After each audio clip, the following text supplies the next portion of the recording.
Africa, 11.5 million square miles in extent, may well be said to be the continent of the future. On the west coast, once considered the white man's grave, is Nigeria, soon to become self-governing within the Commonwealth.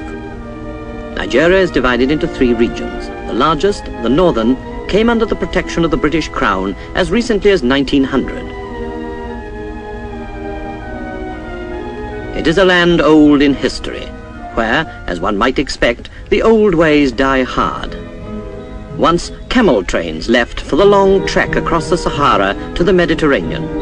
Today they bring goods of many kinds to the markets of Nigeria. An African market is more than just a place for buying and selling. It is the center of the community. Here people come to meet their friends, to be entertained, and to bargain for the necessities and luxuries of life.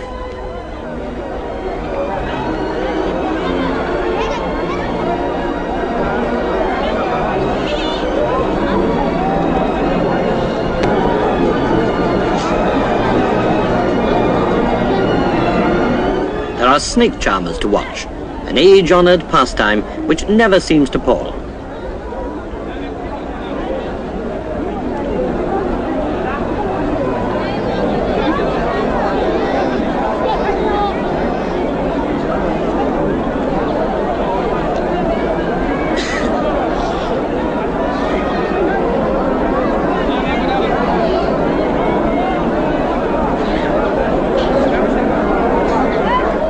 In these markets, the products of the old native hand industries are very much in evidence. Ornamental glasswork from Bida, for instance, is prized by the ladies for its fragile beauty.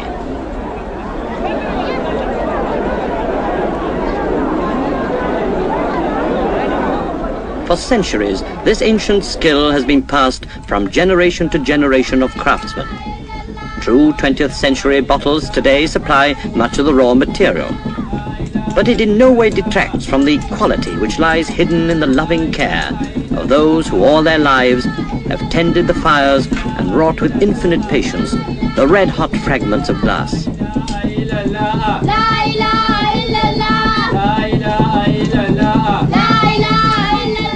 Ornamental brasswork is another trade carried on in Bida, not to be confused with Bida in India, which is also famous for similar work.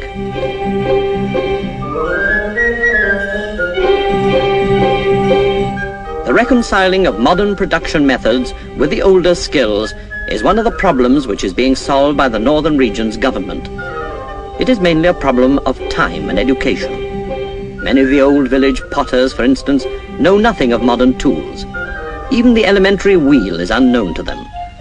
For long centuries, they have fashioned round pots like this, without mechanical aids of any kind. Now, in order to keep alive and foster the making of fine pottery, the government has set up a training center at Abuja in the Niger province. Preference is given as students to the traditional native potters, and exhibitions of Abuja's work have been held in many world capitals. There are examples of it in the British Museum.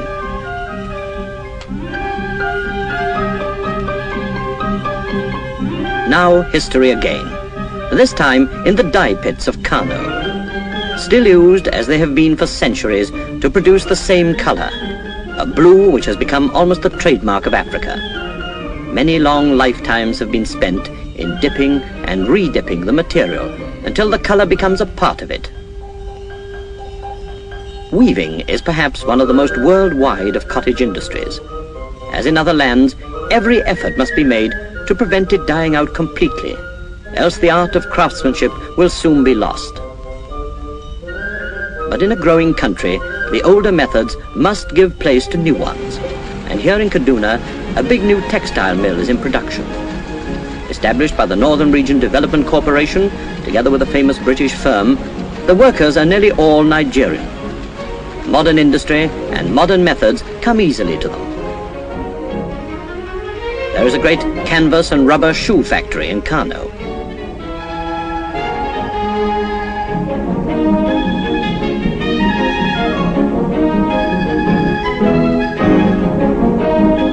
Homegrown rubber from western Nigeria is used, and many thousands of pairs are turned out every month. The northern region now cans her own food. A tinned meal, that product peculiar to modern civilization, is growing in popularity as the speed of life increases. The trend is worldwide, and Nigeria is no exception. In every branch of industry, more modern methods are being employed to keep pace with the times, and that goes for fizzy, non-alcoholic drinks. Mechanized industry is rapidly becoming more and more a part of modern Nigeria. New plants are springing up everywhere. Everything from peppermint sweets, made and wrapped by the latest machinery, to luxury articles like cosmetics are being turned out by northern factories in ever-growing quantities. But groundnuts remain the greatest single industry of the region, supplying both home and export markets. Big new crushing mills extract the oil.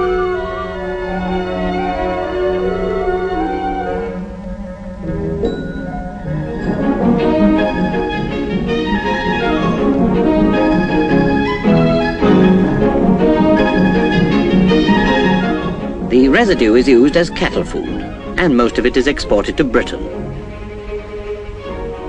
Groundnuts have been exported ever since the railway reached Kano in 1912.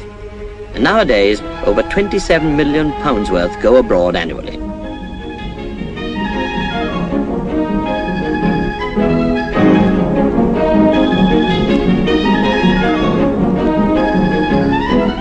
There are considerable tin reserves in the Jos area, the highest point of the region, and modern open-cast methods are used to mine it. Nigeria is also the world's largest producer of another mineral, columbite, which is used for steel hardening.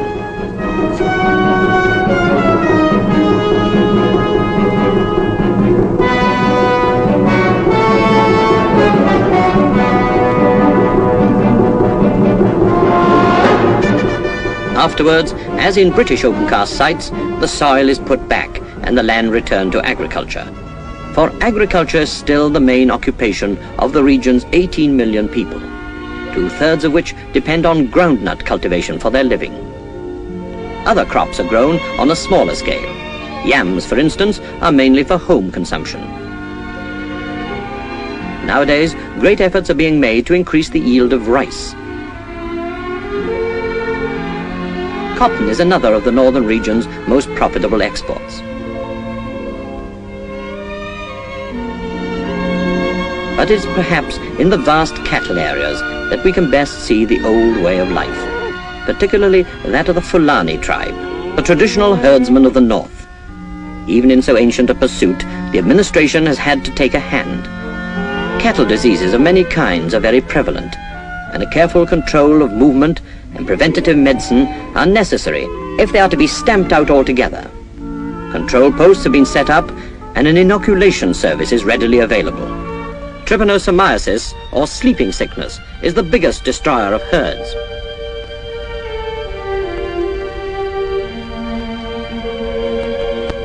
The same disease attacks human beings as well, and the Ministry of Health operates special clinics for its prevention and cure. The people are also being taught how to control the infection carrier, the tsetse fly.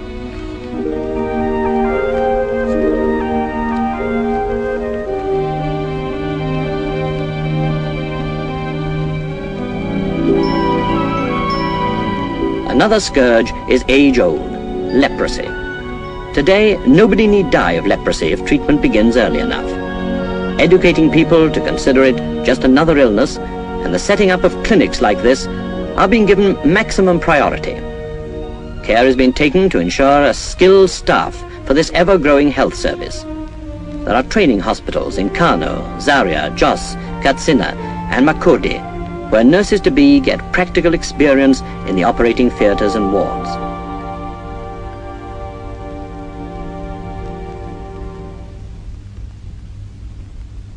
the northern region is very aware of the fact that better health for young and old alike is of the highest importance to Nigeria's progress.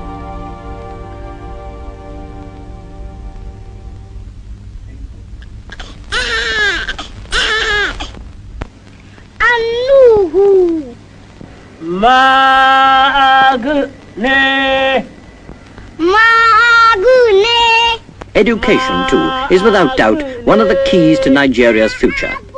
Here, children are learning the principles of the Muslim religion in a typical Quranic school. The older children now learn their alphabet in primary schools. Already there are some 2,000 of them, catering for over 185,000 pupils.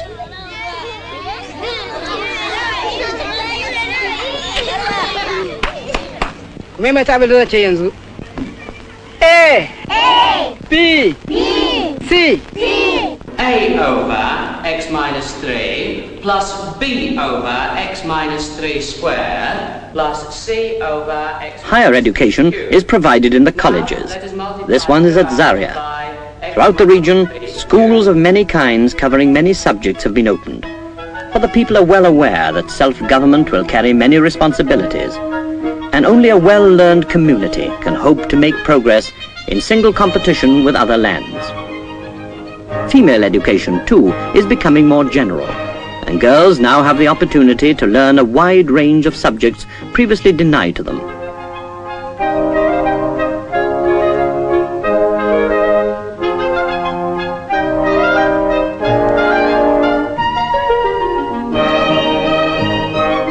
Science is no longer the prerogative of men, for girls as well will be needed as technicians. Already more and more jobs are being filled by Nigerians, which in the past they have not been fitted to undertake.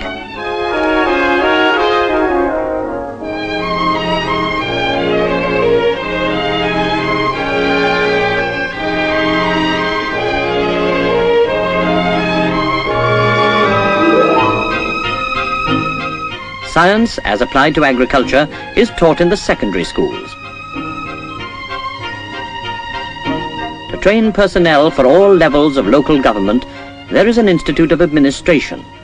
Part of the course is the holding of mock meetings for district and village councils, conducted, of course, in the Hausa language.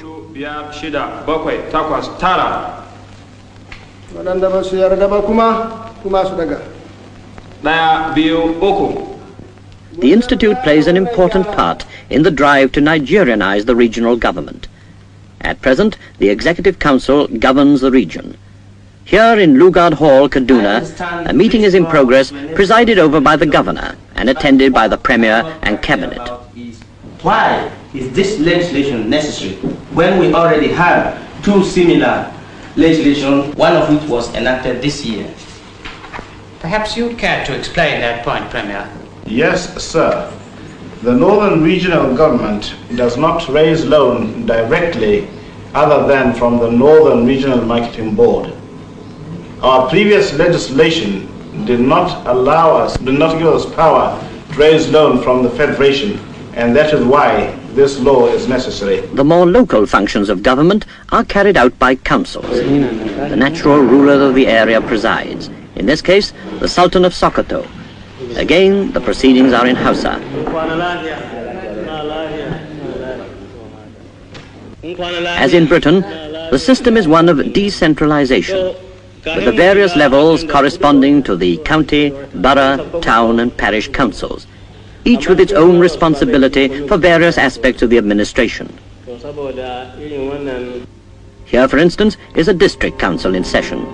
The members are nominated by popular vote in the villages and hamlets.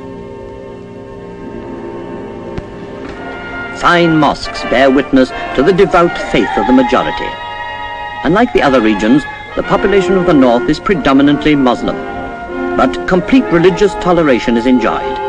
Anyone may worship as their conscience guides and in the place of their choice. There are many Christians and many churches.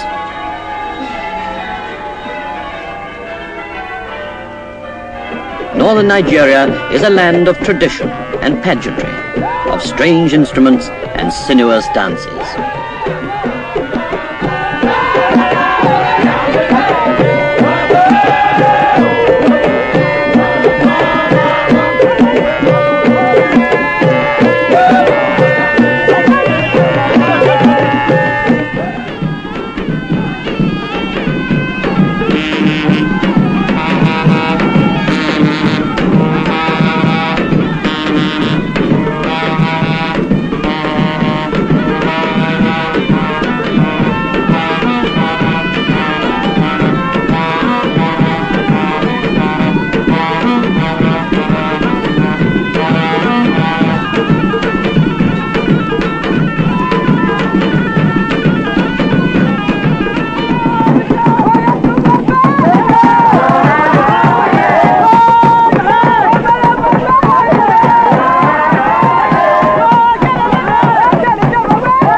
It is a land, too, where sport of all kinds is enjoyed to the full.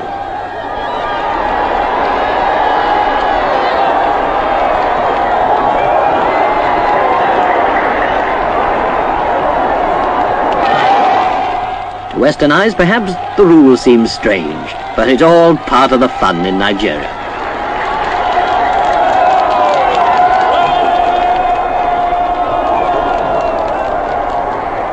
The north is the land of great horsemen. Whether on the polo field, on the wide plains, on the race course, one of the great festivals. Throughout the ages, the horse has been to northerners a means of sport, of living, and of pageantry. And nowhere can that be seen to better advantage than at this Sala at Katsina. The Emir rides in magnificent procession to the show, which is a smaller edition of the Durbar staged for Her Majesty the Queen.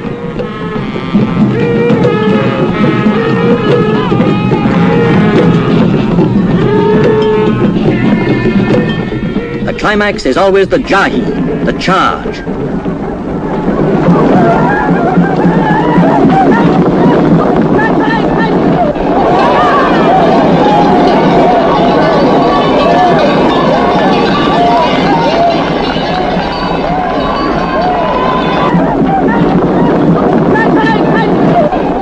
This is the old Nigeria, as the horsemen pay tribute to their emir, symbolic of old undying traditions of loyalty and service.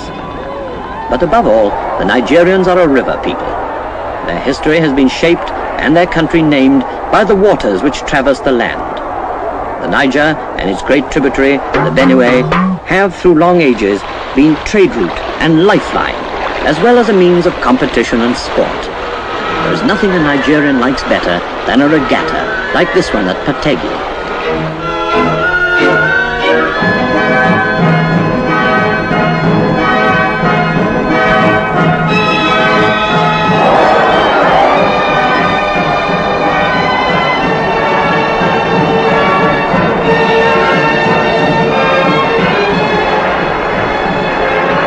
Pageantry, too, has its place in river life.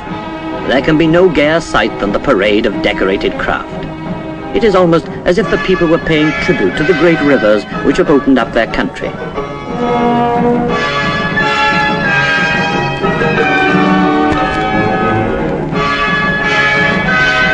It's to youth that the future belongs. For all her long historic past, Nigeria is a young country, growing, even as a child grows towards maturity, to full nationhood within the British Commonwealth. Modern skills and modern thought are playing an increasing part in life, and the foundations have been well laid by other, older hands. The people of northern Nigeria face the future with confidence, knowing that with the natural resources of their land and by their own efforts, they can justify the proud title of Giant in the Sun.